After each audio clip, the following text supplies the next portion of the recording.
Alright, do it again. It's more cumbersome than you think it is. I'm not. I don't think There's it's. I don't think it's not. 4 folds in here.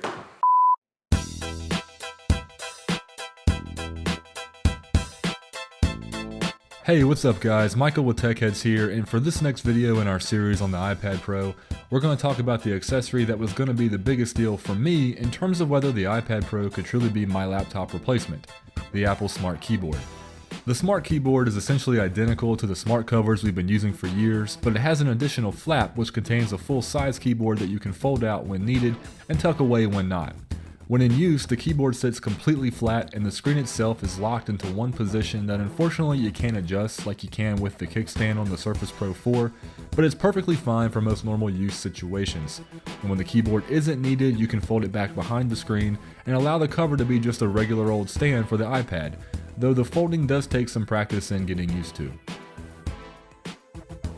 Aside from the design, one of the most attractive things about the Apple Smart Keyboard is the fact that it says goodbye to worrying about Bluetooth pairing or dying batteries. The keyboard itself uses the iPad Pro's new Smart Connector, which attaches using the magnets in the iPad and in the cover, and then transmits both the data and the power signals required for use. The result of this is a level of simplicity that makes you soon forget all the hassle you used to have to deal with before with other keyboards on the older iPads.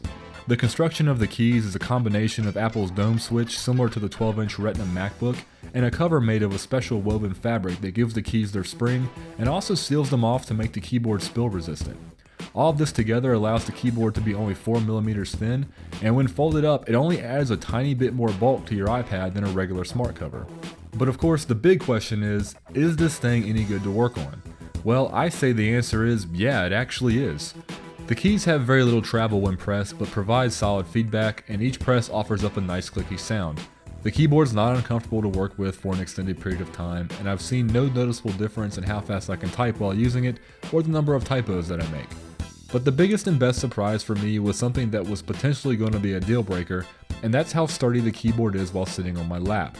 Whether sitting flat or even at some odder angles, it remained perfectly usable and never felt so top heavy or off balance to the point that I thought it would fall over. The weight distribution really has been designed pretty flawlessly here, and it ensures that you'll be able to use the smart cover in just about any situation you could a regular laptop. Having a full-size physical keyboard for the iPad is great for heavy workloads, and the addition of the Control, Option, and Command keys bring all your favorite and familiar shortcuts into the apps you're using, making things even better and allowing for quicker productivity.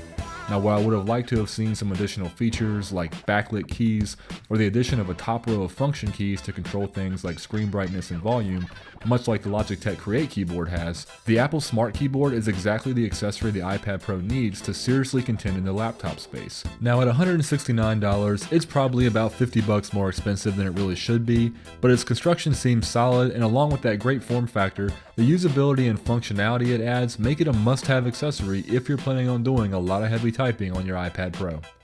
So that's all for today guys. What do you think about the Apple Smart Keyboard? Be sure and let me know in the comments down below, and I will catch you in the next video.